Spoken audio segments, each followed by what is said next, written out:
My name is Donna Garcia, and I'm 30 years old. But before I ever became the woman I am today, I was just a little girl who learned too early that some parents are capable of loving only when it's convenient. When I look back, the memories of my childhood come like faint, scattered photographs, blurred faces, laughter that wasn't mine, and the sound of champagne glasses clinking while I hid upstairs in the dark. My parents, James and Susan Garcia, were the kind of couple everyone envied. Handsome social, always dressed like they belonged in a magazine spread. But behind closed doors, their love for each other was as shallow as the pools they posed beside for their vacation photos. And for me, their daughter there was only indifference. They were too busy for the inconvenience of a child. For the first 10 years of my life, I was alone in our house more than I was with them. The nanny came and went, the cook changed every few months, and the only consistent sound I could rely on was the ticking of the grandfather clock in the hallway. I thought maybe one day they'd notice me that my drawings taped to the fridge or my perfect spelling tests would finally make them smile the way they smiled at each other. Then Greg was born, and everything that was cold about our house suddenly became warm, but not for me. My baby brother became their son, and I was just the shadow left behind. They adored him, obsessed over him, flooded every room with his laughter and photos and little golden trophies. If Greg wanted something, he got it even before asking. I remember standing in the corner of the living room one Christmas holding out the sweater I had knitted for my mom while she and my father recorded Greg unwrapping a miniature electric car. My gift never even made it out of my hands. After that, I stopped trying. At school, I began slipping behind.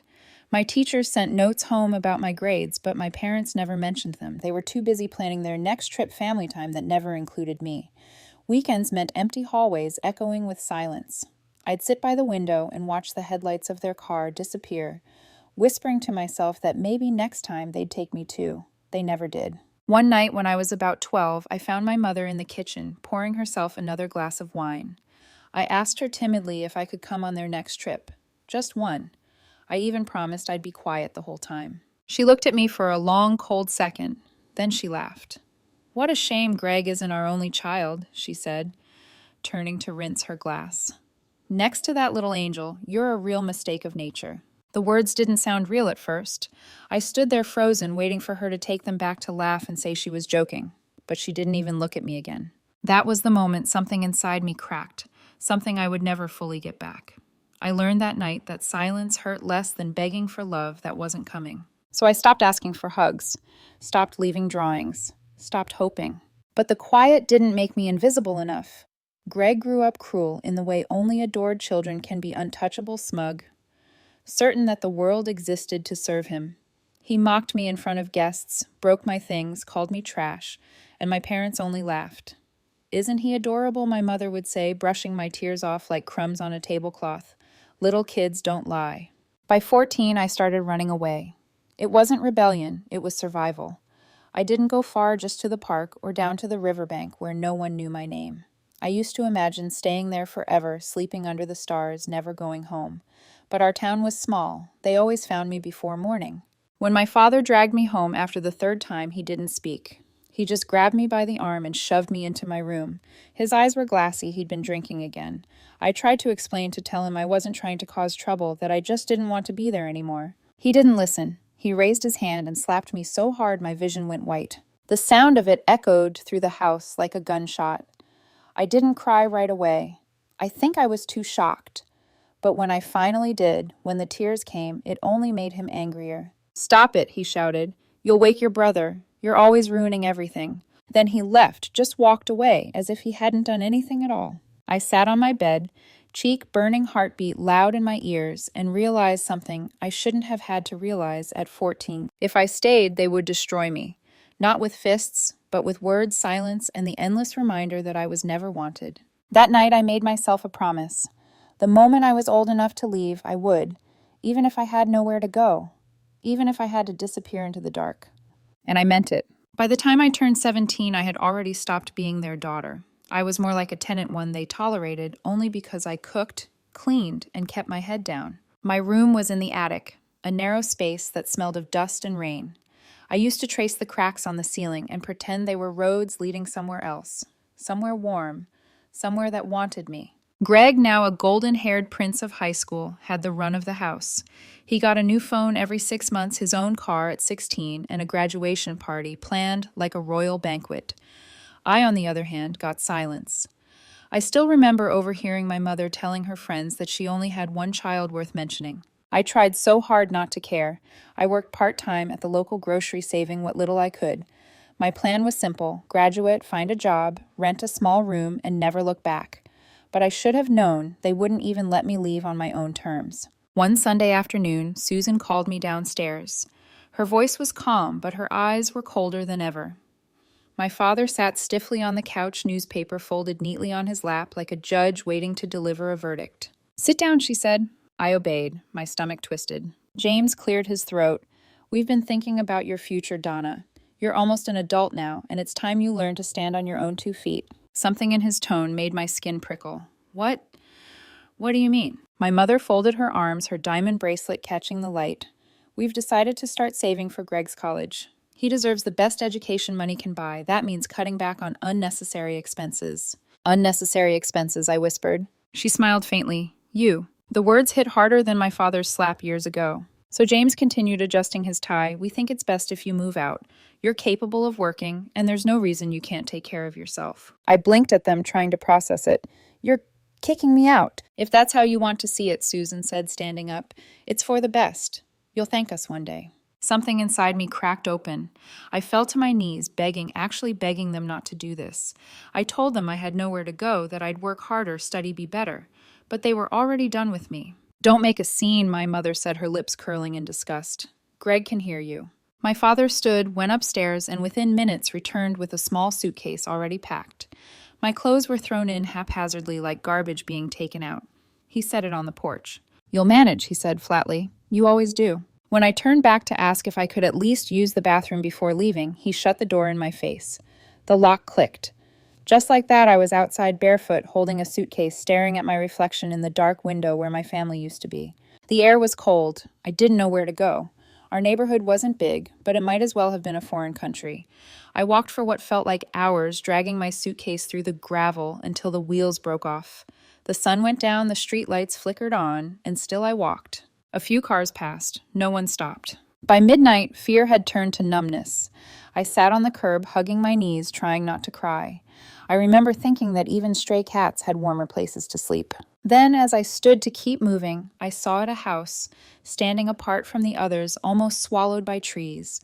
Its windows were dark, its porch sagging. Every kid in town used to say it was haunted, that ghosts roamed the hallways. But at that moment, ghosts sounded kinder than people. I walked toward it. The front gate creaked open on its own, and for a second I hesitated. My heart raced, but I pushed the door. It opened easily, like it had been waiting for me. "Hello?" I whispered. My voice echoed through the empty hall. No answer. The air smelled like dust and something faintly sweet, vanilla maybe. The floorboards groaned under my feet. I could hear the wind brushing against the shutters. Every sound made my skin crawl, but I was too exhausted to care. In the kitchen, I found an old kettle, and to my surprise, working electricity. I made a cup of tea, the steam fogging my trembling hands. From my bag, I took half a sandwich and ate it slowly, sharing crumbs with a shaggy gray cat that had appeared from under the table. "You hungry too?" I whispered. The cat blinked as if it understood. I curled up on a dusty couch, wrapping myself in my jacket. My eyelids grew heavy. For the first time that night, I felt safe enough to breathe. Before sleep took me, I looked at the cat again and murmured, "Looks like it's just you and me now." I didn't know it yet, but that haunted house would change my life forever. When I woke up, sunlight was pouring through the torn curtains. For a second, I couldn't remember where I was. Then the musty smell of dust and old wood brought it all back: the haunted house, the cat, the suitcase by my feet. I sat up, my neck stiff from the couch. The house was quiet, except for the distant ticking of a clock somewhere deeper inside. I rubbed my eyes, wondering if I had somehow slept through an entire night of ghosts. Then came the knock. 3 slow, firm knocks on the front door. I froze. My first thought was that my parents had sent someone to drag me home, but the voice that followed was gentle, cautious. "Hello, I saw light in there last night. Is someone inside?" Something about his tone made me exhale. I opened the door just a crack. Standing there was an older man, maybe in his 70s, wearing a wool coat and holding a walking stick. His silver hair was neatly combed, and his eyes, kind, sharp blue, softened when he saw me. My name's Mr. Randall. I live next door, he said.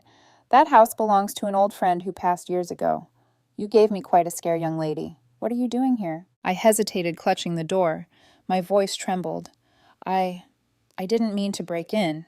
I just needed somewhere to sleep. My parents kicked me out. He didn't interrupt, he just listened. Really listened, as I told him everything. How my parents adored Greg, how my mother called me a mistake, how I stood outside our house at midnight with nowhere to go. My throat tightened halfway through, but I kept talking because it was the first time in years that someone looked at me without disgust or boredom. When I finally stopped, Mr. Randall nodded slowly. That's quite a burden for a 17-year-old. I'll leave, I said quickly. I'll find another place. I didn't mean any trouble. He studied me for a long moment. Then, in a quiet voice, he said words I'll never forget. Don't leave. Stay with me instead. I could use a hand around the house and some company. I blinked, not sure I'd heard right. You'd let me stay, but you don't even know me. He smiled faintly. Sometimes when you get old, you learn to see kindness when it's standing right in front of you. Besides, I lost my family years ago. The house is too big for just me. I didn't trust kindness. I didn't even know what it looked like anymore. But there was something about his tone, patient without pity, that disarmed me. My stomach growled, betraying me, and he chuckled softly. Come on then. Let's get you fed. Inside his home, everything felt warm and safe in a way that startled me. The air smelled faintly of cinnamon and coffee. Family photos covered the walls, a woman with gentle eyes, 2 young daughters, one with curly hair about my age. I noticed him glance at that photo and then quickly look away. He made me scrambled eggs and toast. The cat, apparently named Muffin, wandered in from the cold and jumped onto my lap like we'd always known each other. Josid. As I ate, Mr. Randall spoke in his quiet, gravelly voice. My wife and girls were in a car accident 6 years ago. I still forget sometimes that they're gone. My eldest was 17. You remind me of her. The room went still. I didn't know what to say, so I whispered, I'm sorry. He nodded. You don't have to be. Life takes and gives. Maybe it's giving me another chance to look after someone who needs it. That's how it began, a fragile kind of home between 2 broken souls who'd both lost something they couldn't replace. Days turned into weeks. I helped him clean cooked meals, ran errands, and he taught me little things, how to fix a leaky tap, how to budget, how to make his favorite stew. At night, I studied by the lamp in his living room, while he read quietly in his chair. Sometimes he'd doze off, and I'd catch him smiling as if remembering another life. One evening, as we watched the rain from the porch, he said, You've got a heart that feels too much, Donna. Don't let the wrong people make you believe that's a weakness. I asked him what I should do with that heart then. He smiled. Help others who feel what you felt. You'd make a fine social worker or maybe a psychologist. People like you ease pain just by listening. His words settled into me like a seed in soil I didn't know was still alive. For the first time in years, I imagined a future that wasn't just about survival. I applied to a local college, terrified I'd be rejected. Mr. Randall helped me fill out the forms and drove me there himself, even though his hands shook when he held the steering wheel. A week later, a thick envelope arrived. I tore it open with shaking hands and saw the word accepted. I turned to Mr. Randall, speechless. He smiled that quiet, proud smile of his. I told you, Donna. You just needed someone to believe you could. But behind that smile, I noticed something else, the way he pressed a handkerchief to his mouth when he coughed the faint pink stain he tried to hide. I didn't ask. I was too afraid of what he'd say. That night, as I sat by the fire with Muffin curled beside me, I whispered, I'll make him proud, no matter what it takes. College felt like another planet. The first time I stepped onto campus surrounded by laughter backpacks and people who actually seemed happy to be alive, I almost couldn't breathe. I wasn't used to freedom or kindness, or being in a place where nobody already decided who I was supposed to be. Every weekend, I went back to Mr. Randall's house. It wasn't an obligation, it was home. We had our rituals, Saturday pancakes, Sunday crossword puzzles, and coffee brewed so strong it could wake the dead. He always asked about my classes, my friends, my professors. I could tell he was proud of me, though he tried to hide it behind that old-fashioned politeness of his. During my first Christmas break, I didn't have much money, so I knitted him a scarf from cheap yarn. I was embarrassed to give it to him, but when I did, his eyes misted over. Best gift I've had in years, he said, wrapping it around his neck. That scarf became part of him. He wore it even in spring. Life was finally gentle. For the first time, I felt safe enough to dream. And then one day, dreams changed form. I met David. He was a law student, tall, calm, always speaking, as if every word mattered. We met at a campus coffee shop when I dropped an entire tray of muffins in front of him. I expected mockery, maybe irritation. Instead, he helped me pick them up, smiling. You know, he said, for someone who looks so serious, you're pretty terrible at first impressions. That made me laugh, a real unguarded laugh I didn't recognize as my own. David was everything I didn't know I needed. He asked about my past, but never pushed when I went quiet. He treated me like someone whose words had weight. When I introduced him to Mr. Randall, the old man studied him for a long moment, then nodded approvingly. He's steady, Mr. Randall said after David left. Not a man who runs when things get difficult. You'll need that kind of strength, Donna. He was right. Life had a way of testing kindness. A few years passed like a calm tide. I graduated with a psychology degree, and David proposed soon after. We had a small wedding, just a handful of friends, a borrowed white dress, and Mr. Randall standing proudly beside me, holding my hand as he walked me down the aisle. When he whispered, "Your parents don't deserve to see this," I only nodded. I didn't cry until later when I saw him sitting alone, smiling at the empty chair beside him, the one that used to belong to his late wife. Marriage didn't change much. David and I worked hard, he at his law firm, me at a community counseling center. Our apartment was small, but filled with laughter and the smell of cheap coffee. Sometimes when I came home exhausted from work, I'd find David reading with Muffin curled at his feet. Yes, I'd brought her with me after Mr. Randall insisted. She's more your cat now, he'd said with a wink. I still visited him every few weeks. Each time he seemed a little slower, his voice a bit thinner. When I mentioned seeing a doctor, he just smiled. Don't you worry about me, child. The world's been kind enough to give me extra years. I'll leave when it's time. And then one Christmas time ran out. David and I drove to his house, a trunk full of gifts. But the moment we saw the black ribbon on the door, my knees buckled. Mr. Randall had passed away quietly in his sleep the night before. I couldn't breathe. The house was filled with silence that no words could reach. Everything I touched, his mug, his coat, his scarf, felt alive only moments ago. I sank to the floor, sobbing like that 14-year-old girl who once hid in an attic, and for the first time since my wedding, I said out loud, "Don't leave me too." It was days before I learned the rest. Mr. Randall had left a will, not just any will. His house, his savings, everything he owned were left to me. He called me the daughter of his heart. When the lawyer read those words aloud, I couldn't speak. I wanted to refuse. It felt too heavy, too final, like taking something sacred. But David placed a hand on mine and whispered, "He did this because he loved you. Honor that by living the life he believed you deserved." We buried him under a maple tree in his backyard, the same tree where we once had coffee and planned my future. As I placed his scarf on his coffin, I whispered, "You kept your promise, Mr. Randall. You gave me a home." That night, as we sat quietly by the fireplace, David's phone buzzed. He frowned and handed it to me. "Donna, it's a number from your hometown." My heart stuttered. I took the phone, and before I could decide whether to answer, I heard a voice I hadn't heard in over a decade. "Donna," my father said. His tone was tight, uneasy. "Your mother's sick. She has a rare disease. We need your help." For a moment, I thought I'd misheard him. The fire crackled, and David's hand tightened around mine. What I whispered. "She doesn't have long," James continued. "Please, we need money for treatment. You're the only one who can help." And then faintly I heard another voice in the background, Greg's voice, pretending to cry. My blood ran cold. "Please, Donna," he said. "Mom's dying. You're her daughter. Don't let her die."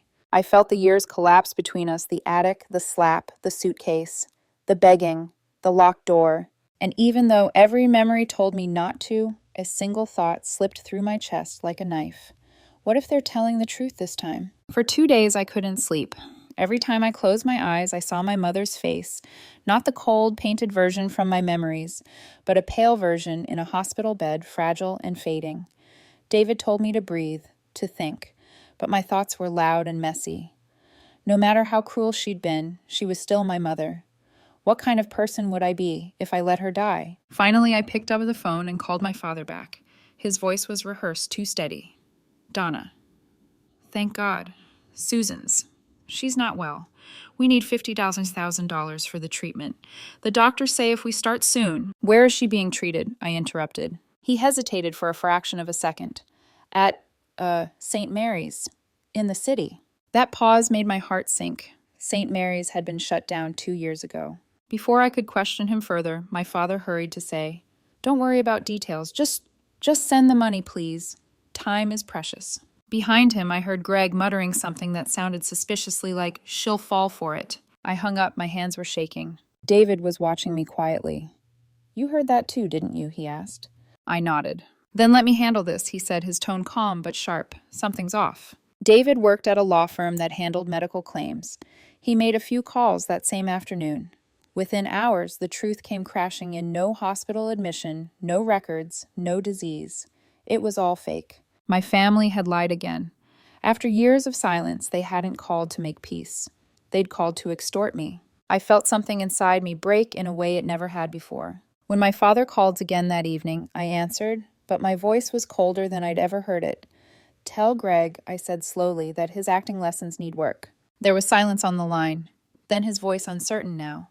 "Donna, you don't understand." "No, I understand perfectly." I cut him off.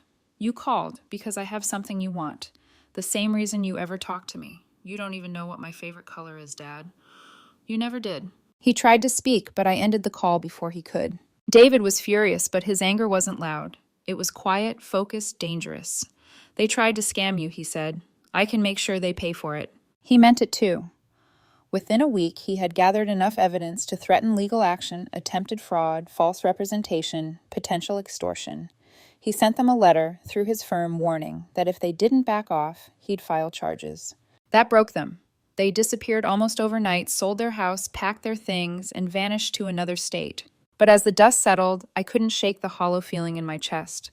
I had wanted them to apologize, maybe even regret what they'd done. Instead, they'd only proven they were exactly who I feared they'd always been. Still, a part of me felt sorry for them, for Greg especially. He had been molded into something twisted by their blind devotion.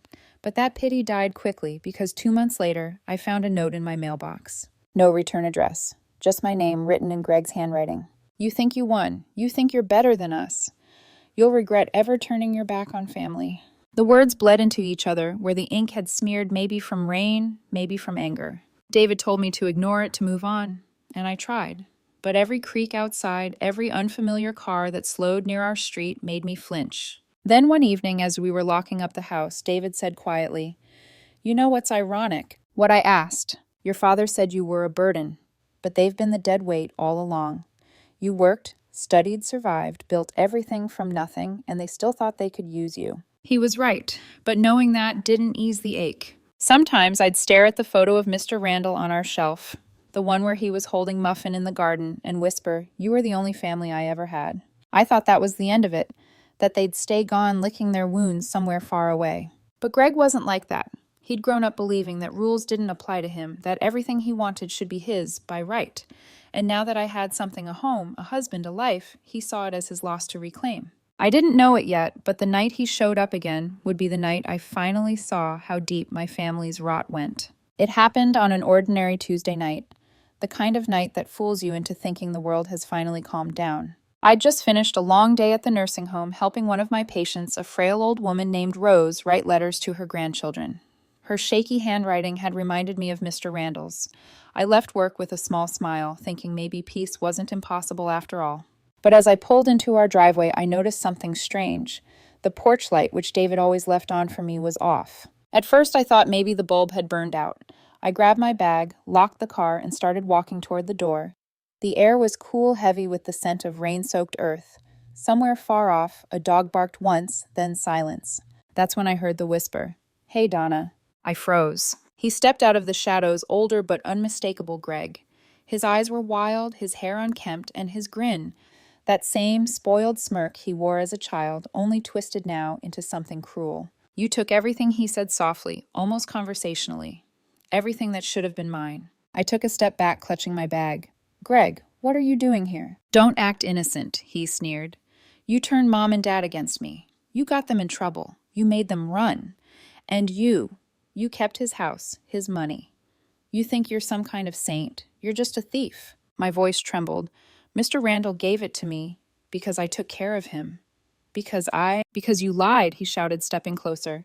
"You've always lied, Donna. You were jealous that Mom loved me more. You ruined our family. I could smell the alcohol on his breath now. His hands shook, clenched into fists. "Greg, please," I said quietly. "You need help. Let me." "Shut up," he roared, lunging forward. I stumbled backward, falling against the steps. My bag hit the ground, spilling papers everywhere. I screamed loud enough to tear through the night. Then a shout, a stranger's voice. "Hey, what's going on over there?" A man from across the street ran toward us. Greg turned startled, and for a split second his rage faltered. The man grabbed him, holding him back while I scrambled to my feet. I could barely breathe. Within minutes, flashing red and blue lights painted the driveway. Police. Questions. Sirens. Greg was still screaming as they dragged him into the car. "You'll regret this, Donna, I swear." His voice faded as the doors slammed shut. The days after the attack blurred together. I couldn't sleep. Every sound felt dangerous. Every shadow looked like him. I had bruises on my arms where he'd grabbed me, but the worst pain was inside that quiet, familiar ache of betrayal. David held me at night, whispering, "You're safe now. It's over." But I could see how tense his jaw was, how tightly he held me like he was afraid I'd vanish. The trial came quickly. There were witnesses' fingerprints, even video footage from a neighbor's camera. Greg was sentenced to 7 years in prison for attempted assault. When the judge read the sentence, I saw my parents sitting in the back of the courtroom. My mother's face was streaked with mascara. My father looked pale hollow. For a moment our eyes met. I thought I'd feel pity. Instead, I felt nothing. They had created this. They had built Greg out of their own pride, fed him cruelty instead of love, and now they were watching their masterpiece destroy itself. After the sentencing, I received letters, angry, hateful, scrawled in Greg's handwriting. He blamed me for everything, his prison time, our parents' misery, even Mr. Randall's death. I stopped reading after the third one. David burned them in the fireplace. Months passed. David's firm offered him a promotion in another state, a fresh start far from the ghosts of my family. We packed up our things and moved into a quiet, gated community surrounded by trees. No history there, no Garcia family whispers. Our new home was filled with sunlight. I decorated the walls with photos of people who had chosen to love me. David, Mr. Randall, my patience. I kept Muffin's old collar on a shelf as a reminder of where I started. At night, I'd stand by the nursery door, yes, nursery. David and I had decided it was time. After everything, I wanted to build the family I'd never had. A home that didn't echo with shouting or silence. Sometimes I still dreamed of my parents, my father's voice, my mother's perfume, the slap that started it all. But when I woke up, the nightmares faded, quickly replaced by the warmth of David's arms and the sound of the rain outside. I knew my parents were still out there living in constant fear, afraid of their own son's release, afraid of what they'd raised, and I couldn't feel sorry for them anymore. Because the truth was simple. They had destroyed one child trying to worship another, and in doing so, they lost both. One morning, as the sun spilled into our kitchen, I poured myself a cup of coffee and looked out the window. The world looked calm, green, alive, full of small, quiet possibilities. I placed a hand over my stomach, feeling the faintest flutter of life inside me, and whispered, "The cycle ends with me. No more cruelty, no more silence, no more begging to be loved." I had survived everything they tried to break, and now finally I wasn't surviving anymore, I was living. That I realized was the greatest revenge of all.